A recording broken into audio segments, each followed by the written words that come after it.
सलाम, नमस्ते, सत श्री अकाल दोस्तों। एक बार फिर से आपका स्वागत करते हैं आपके अपने चैनल एक और सवाल पर। तो दोस्तों, एक और नई शख्सियत के साथ आज फिर से आपके सामने हाजिर हैं। जम्मू की नामवर शख्सियत है, तो समय ज़ाया न करते हुए आपकी मुलाकात करवाते हैं हमारे भाई उस्ताद खुर्शीद जी से, जो काफ़ी लंबे अरसे से कबूतरबाजी कर रहे हैं। तो उनको उस्ताद कहना गलत नहीं होगा। मेरे ख्याल से 30-40 साल उन्होंने कबूतर परवरी को दे दिए हैं, तो इसलिए हम उनको एहतराम के साथ, एक अच्छे तरीके के साथ उनको आपके साथ इंट्रोड्यूस कराने जा रहे हैं। तो काफ़ी लोग उन्हें खुर्शीद भाई के नाम से जानते हैं और कुछ लोग उनको बाबू भाई के नाम से। जी, आपका स्वागत करते हैं। आपका हम स्वागत करते हैं अपने यूट्यूब चैनल एक और सवाल पर। तो बाबू भाई जी, तकरीबन हम जानते हैं आप काफ़ी अरसे से शौक़ कर रहे हैं, तो हमारे दोस्तों को पहले बताएं कि कितने अरसे से आप ये शौक़ कर रहे हैं। बिस्मिल्लाहिर्रहमानिर्रहीम। करीबन 89 से मुझे इस चीज़ का शौक़ पड़ा। मेरे चाचा जो थे वो कबूतरबाजी का शौक़ रखते थे, तो उनसे मुझे ये शौक़ पड़ा। फिर आहिस्ता आहिस्ता ये सोनू जी के वालिद हैं, सोनू जी के साथ हैं, तो मेरी उम्र से काफ़ी छोटे हैं ये, इनके साथ दोस्ती हो गई। तो इनके वालिद के पास आके ये शौक़ सा पड़ा, देखना शुरू किया, तो मुझे भी शौक़ पड़ गया। तो तकरीबन 89 जी। उस समय आपकी उम्र कितनी रही होगी? करीबन मैं 9th में पढ़ता था। अच्छा, 9th में पढ़ता था, तो तब मुझे ये शौक़ पड़ा। तो 9th में पढ़ते पढ़ते मैंने शौक़ पड़ा, तो फिर मैंने 10th में ये कबूतर रख लिए। अच्छा, एक साल में आपको शौक़? हाँ, एक साल शौक़ पड़ा, दूसरे साल मैंने कबूतर रख लिए। तो 4-5 साल तो मुझे ये भी नहीं पता था कि कबूतरबाजी होती क्या है या कबूतर क्या चीज़ है। लाए, पर्दार किए, उड़ा दिए, तो मैक्सिमम कबूतर भाग जाते थे। अच्छा। और जब भी किसी के पास कबूतर लेने जाते थे, वो चेक कबूतर या अपना लगा हुआ कबूतर दे देते थे, तो वो वापस भाग जाता था। तो आहिस्ता आहिस्ता करते करते समझ आते आते काफ़ी देर लग गई।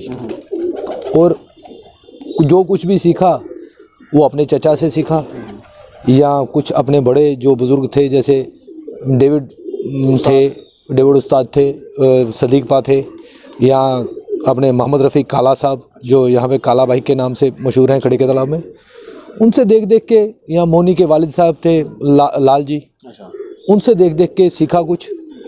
तो आहिस्ता आहिस्ता समझ आई कि कबूतर किस चीज़ को कहते हैं। फिर इन्होंने बताया, कुछ लाना है तो अच्छा लाओ, कुछ तैयार करना है तो अच्छा करो। तो मुझे शुरू से शौक़ रहा कि सियालकोटियों का, मैक्सिमम कबूतर मैंने ज़्यादा सियालकोटी रखे हुए हैं। सियालकोटी कबूतरों की बाबू भाई कोई खासियत बताएं कि किस बात के लिए आप सियालकोटी कबूतरों को पसंद करते हैं? एक तो वजूद उनका बहुत अच्छा, दूसरा उनकी उड़ार जो है, अपनी उड़ार तो है ही, आप उनको क्रॉसिंग में डालोगे तो उससे ज़्यादा रिजल्ट देते हैं वो। क्या बात है, ज़बरदस्त। तो मुझे इन चीज़ों का शौक़ पड़ा। मैंने काफ़ी देर बीच में कबूतरबाजी छोड़ दी किसी घर की प्रॉब्लम की वजह से। फिर ये शौक़ जाग गया, फिर मैंने कबूतर वापस लाए। तो सोनू जी के साथ भी शुरू से ही जब से बनाई है, मैंने जब कबूतर छोड़े तब भी इनके साथ बना के रखी हुई थी। फिर मैंने दोबारा कबूतर जब रखे, फिर मैंने वही रवैया इनके साथ रखा। ये नहीं कि मेरी किसी के साथ बाजी उड़ी तो उसके साथ बोलना बंद कर दिया। मैंने अपने दोस्तों में भी, मेरे एक दोस्त थे मरहूम मोहम्मद आज़म, अल्लाह उनको जन्नत नसीब करे, वो गुज़र गए पिछले साल। तो दोस्ती में भी हमने अपनी मतलब एक शौक़ किया है कि देखते हैं यार कितने उड़ते हैं। सही है। यहाँ सोनू जी हैं, एक और ईसाई महल्ले में रहते हैं। तो उनके साथ शौक़ हुआ, हालांकि उनके साथ बाजी लगी। वो मेरे छत पे आते थे, मेरे कबूतर खुले रहते थे, वो देखते थे, हम चाय खाना वगैरह इकट्ठा खाते थे। ये नहीं कि अब तेरे साथ बाजी लगी है तो मेरे पास नहीं आएगा या मैं तेरे पास नहीं आऊँगा। वो गंदा काम हमने ना किया, ना हमने कभी सोचा वैसा। कि शौक़ अपनी जगह, सलाम दुआ अपनी जगह, मिलना जुलना अपनी जगह है, कबूतरबाजी अपनी जगह रखनी चाहिए। आजकल ये है कि अगर आपका मेरा शौक़ हो जाता है तो मैं आपसे नाता ही तोड़ देता हूँ। सही बात है, बिल्कुल सही बोला। और आपके जो लागतबाजी के बंदे होंगे उनके साथ जाके मिल जाऊंगा, सही बात बोली। वो अच्छी बात नहीं है। वो एक निहायत ही बेतुकी सी जलील काम हो जाता है। इसमें ये होना चाहिए कि अच्छी तरह अपना वे ऑफ टॉक रखो, बोल चाल रखो, उठ बैठ रखो। शौक अपनी जगह है, आप जिस हिसाब का भी शौक पालते हो अच्छा पालो। जिससे भी कबूतर लेने हैं अच्छे इंसान से लो, कि ताकि आपको गलत चीज़ ना दे दे। और इतना होना चाहिए कि अगर कोई आपको एतबार करके आपसे कोई चीज़ लेने आता है, उसकी एतबार को ठेस नहीं पहुंचनी चाहिए। ये बात मैं लो भाई, आपको मैं अच्छी चीज़ दे रहा हूँ, या तो दो ही नहीं उसको, या तो आप सिर्फ बिजनेसमैन हो, आपने खरीदना है, बेचने हैं, जो भी किसी को टिका दिया आपने बेचना है, आपको पता ही नहीं है क्या है, पता ही नहीं है भाई ये कबूतर अच्छा है बुरा है क्या है। अगर आप कबूतरबाज हो, उड़ाते हो और शौक करते हो उड़ाने का, तो पहले मैंने 2-4 बाजियाँ खेली, उसके बाद मैंने बाजी खेलना बंद कर दी, क्योंकि मेरे पास टाइम नहीं होता। कितनी बाजियाँ खेली हैं टोटल? मैंने 4 बाजियाँ खेली हैं अल्लाह के करम से। उसके बाद आपने बंद कर दिया? हाँ, मैंने 4 बाजियाँ खेली। 4 बाजियाँ खेलने के बाद मैंने बाजियाँ खेलना बंद कर दी। उड़ाता मैं हर साल हूँ। तो अब बच्चे को शौक़ पड़ा हुआ है, शायद इंशाल्लाह अगर उसको शौक़ मज़ीद हुआ तो वो हो सकता है एंट्री करे किसी कप वगैरह में। तो ऐसे उड़ाने का शौक़ रखा हुआ है, क्योंकि मुझे इतना टाइम नहीं मिलता कबूतरों के साथ कि काम वगैरह भी करना पड़ता है, घर को भी देखना पड़ता है, बाल बच्चों को भी देखना पड़ता है, और शौक़ अपना जारी है। 89 से लेके बीच में मैंने 97-98 में ना थोड़ा शौक़ हट गया था मेरा। फिर मैंने 2-4 साल के बाद अपना शौक़ कायम रखा। तो कई यार दोस्त हैं मेरे जिनको घर के बच्चे पट्ठे दिए, जिन्होंने उड़ाए, अच्छा रिज़ल्ट मिला, खुद भी उड़ाए। शौक़ यही पड़ा कि जो सोनू जी के वालिद हैं मोहम्मद सदीक, उनको देख के, या मोनी के वालिद हैं लाल कमर, तो उनको देख के ये शौक़ पड़ा कि घर की नस्ल उड़ाओगे तो आप कबूतरबाज कहलाओगे। बाहर से ला के आप उड़ाते हो, आप कबूतरबाज नहीं हो, आप दूसरे के घर की चीज़ उड़ा रहे हो। अगर आप अपने घर की चीज़ उड़ाते हो, बच्चे उड़ाते हो, पट्ठे उड़ाते हो, आपके घर के 10 जोड़े, 4 जोड़े, 5 जोड़े जो भी लगे हुए हैं, अच्छे लगे हुए हैं, तो उनकी नस्ल आप उड़ाते हो या किसी को उड़ाने के लिए एज ए गिफ्ट देते हो। वो तारीफ़ करे कि फ़लाँ के घर से मुझे कोई चीज़ मिली है, उसे कबूतरबाज कहते हैं।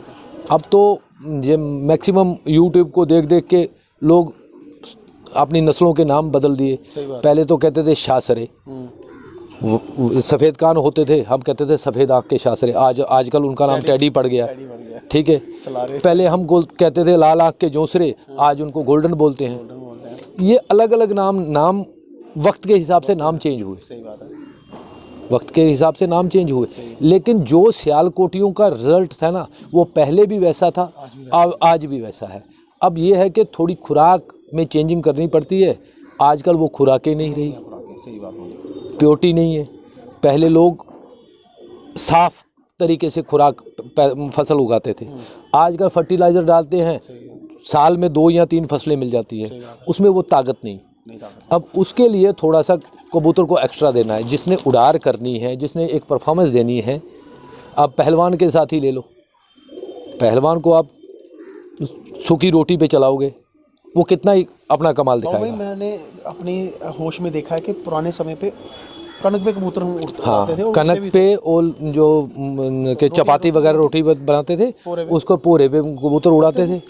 हद से हद जो बहुत ही ज़्यादा उसे खुराक देता था, वो थोड़ा सा मक्खन या घी का हाथ मारता था, उसको थोड़ा सा मक्खन घी लगा के पोरे को डाल देता था, उसी पे कबूतर उड़ते थे। आज बादाम की खुराक तो अलग, ये गर्म खुराक अलग, ठंडी खुराक अलग, और फिर स्टेरॉइड नहीं।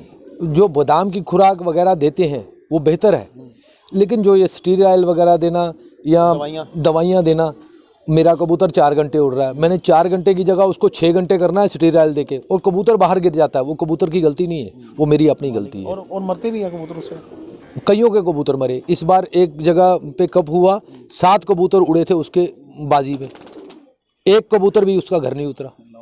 लगाओ स्टेरॉइड। और अब स्टीराइल लगाने की वजह से कबूतरों की उड़ार ज़्यादा हो गई, वो कबूतर बाहर गिर गए। वो कबूतरों की गलती नहीं है, कबूतरबाज की गलती है। तो बाबू भाई अच्छे रिजल्ट जब जो बाजी में लाने हैं तो उसके लिए आपका क्या मानना है? देखिए, कबूतर आप अगर कबूतरबाज हो, आपको साल 2 साल 4 साल हो गए कबूतरबाजी करते हुए, आपके पास घर के कोई 2 जोड़े 3 जोड़े अच्छे से लगे हुए हैं, आप उनके रिज़ल्ट को देख रहे हो, ये मेरे 5-6 घंटे 7 घंटे उड़ रहे हैं।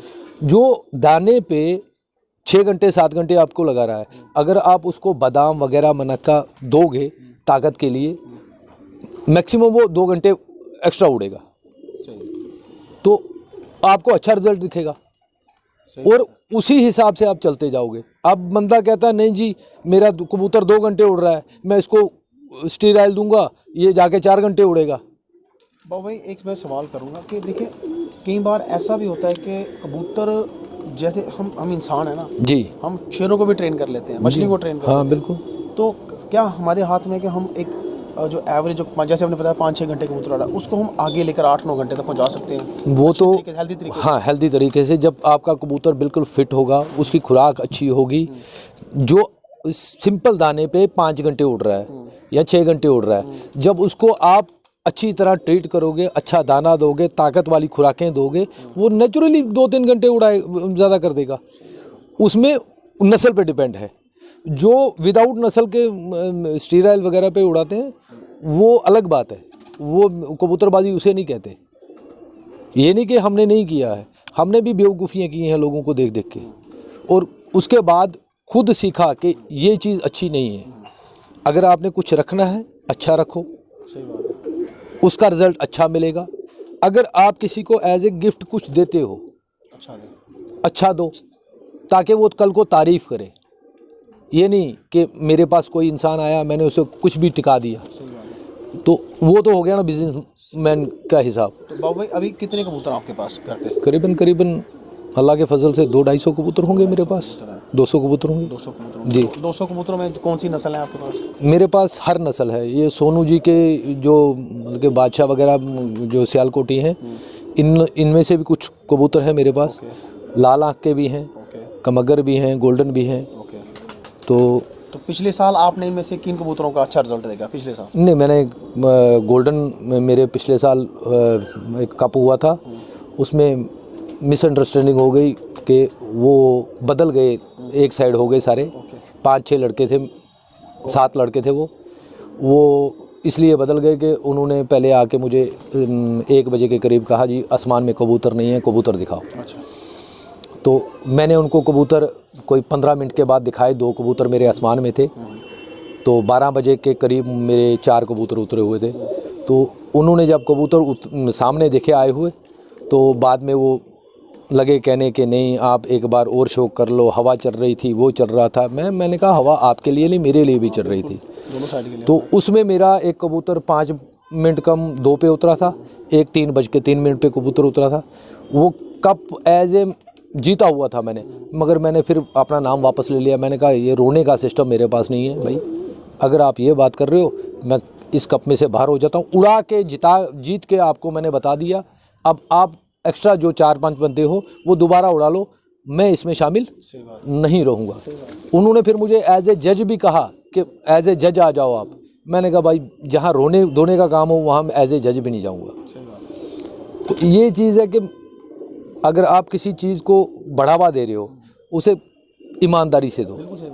अगर गेम में आपने पार्टिसिपेट करना है, ये एज ए गेम है, एक टूर्नामेंट आप खेल रहे हो, एज ए गेम में आप आ रहे हो, उसे ईमानदारी के साथ खेलो। खराब करने वाली बात है ना ये हो।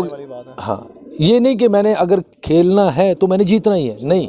हार जीत अगर वर्ल्ड कप होता है अब क्रिकेट का, उसमें 10 या 15 टीमें लेती हैं हिस्सा, एक ही विनर होता है, लेकिन वो नहीं रोते।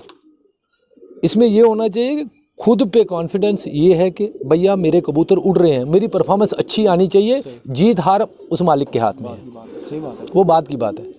तो ये चीज़ होनी चाहिए। एक सवाल करेंगे कि जो आज हमारे जो नए न्यू कमर्स हैं, जो नया शौक कर रहे हैं या जो नया इस शौक में आ रहे हैं जी, तो उनको आप क्या मैसेज देना चाहेंगे? भाई अगर किसी को तो पैदाइशी ये शौक मतलब कि विरासत में तो मिलता नहीं।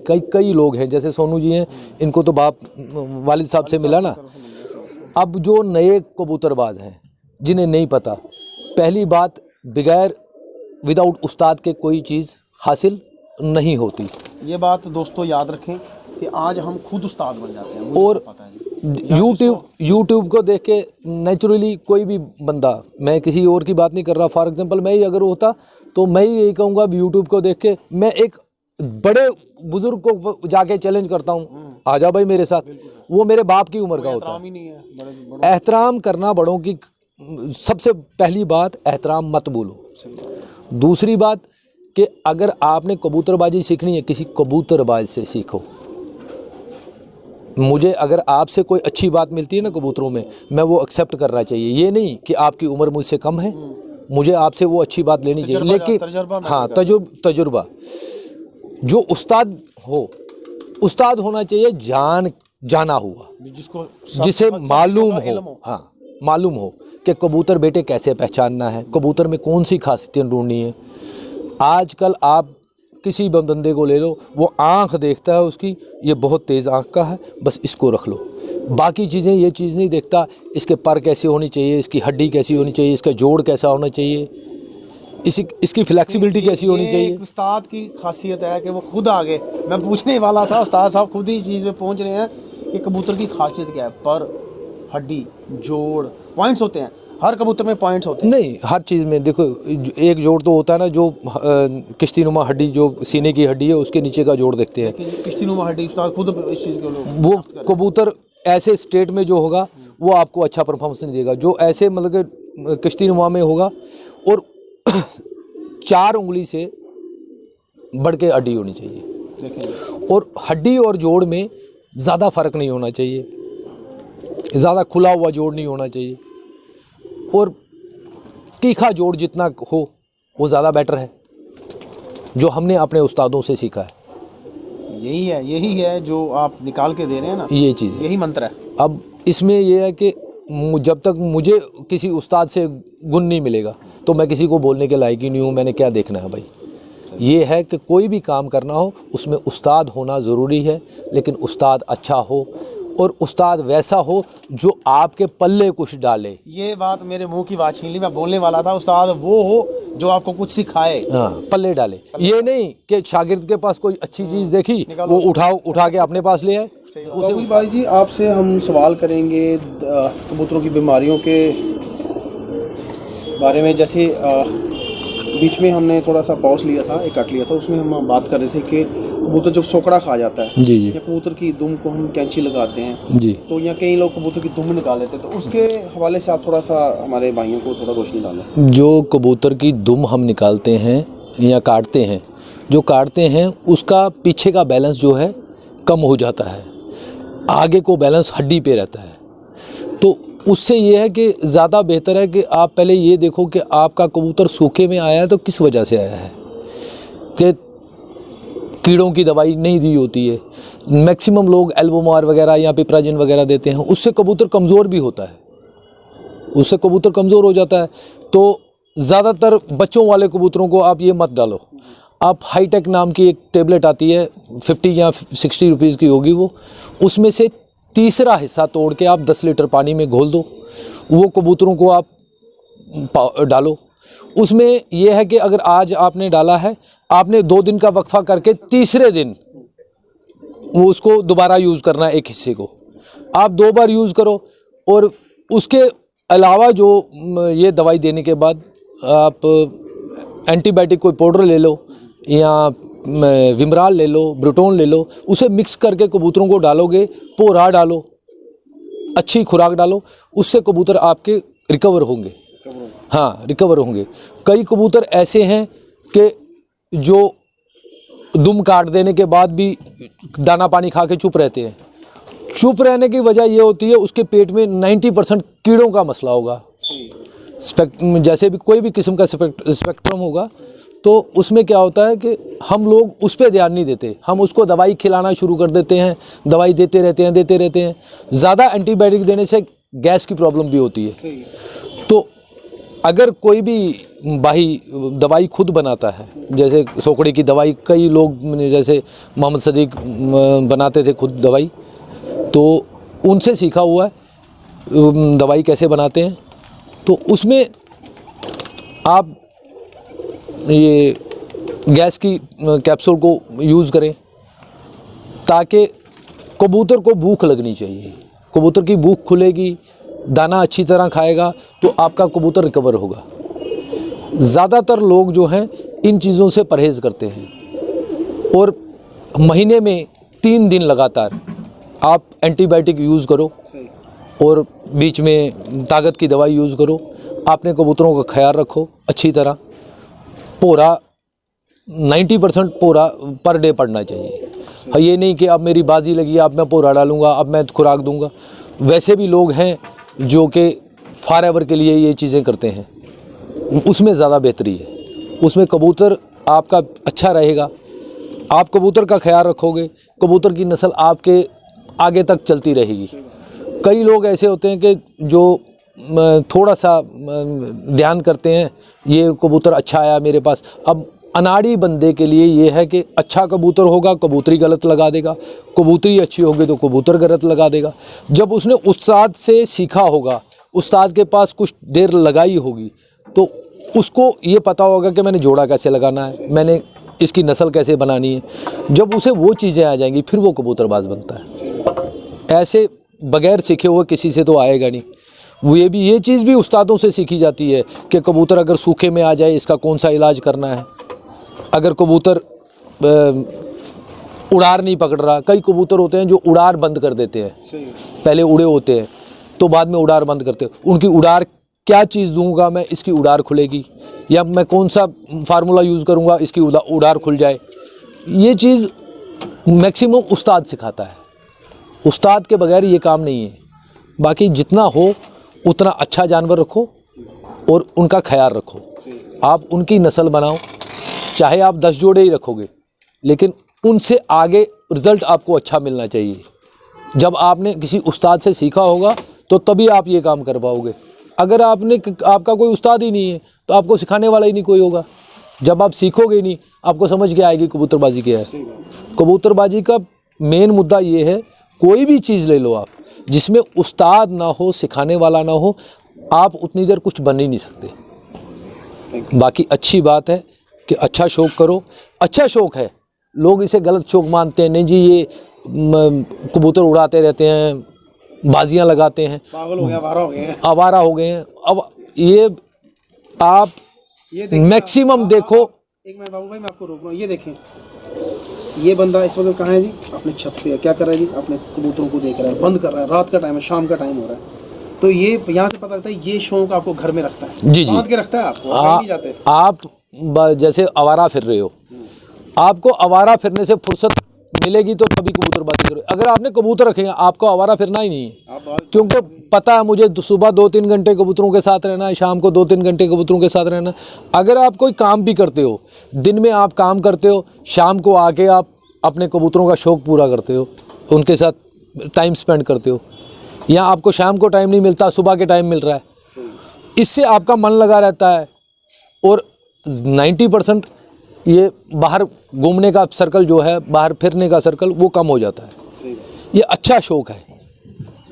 ये पहले तो नवाब करते थे, अब तो हर एक ने रख लिए।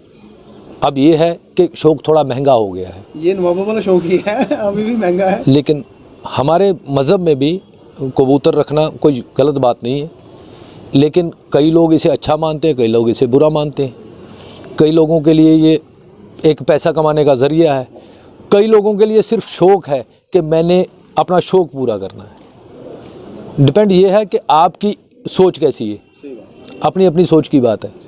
मुझे आज 89 के बाद 90 से लगा लो 32-35 साल हो गए, 30 साल से ऊपर हो गए कबूतर का शौक़ करते हुए, लेकिन बिज़नेस नहीं बनाया, शौक़ अपना बना के रखा हुआ है। अच्छी तरह जो टाइम हमने बाहर किसी घूमने में जाना है, कहीं आवारागर्दी करनी है, उससे अच्छा है कि आप शौक़ पाल लो। एक कोई भी शौक़ पाल लो, अच्छा शौक़ पालो, उस अच्छे शौक़ का अच्छा ही नतीजा निकलता है। और दूसरी बात, ये परिंदा है, एक बार मन के साथ लग जाता है तो फिर उतारना मुश्किल है भाई।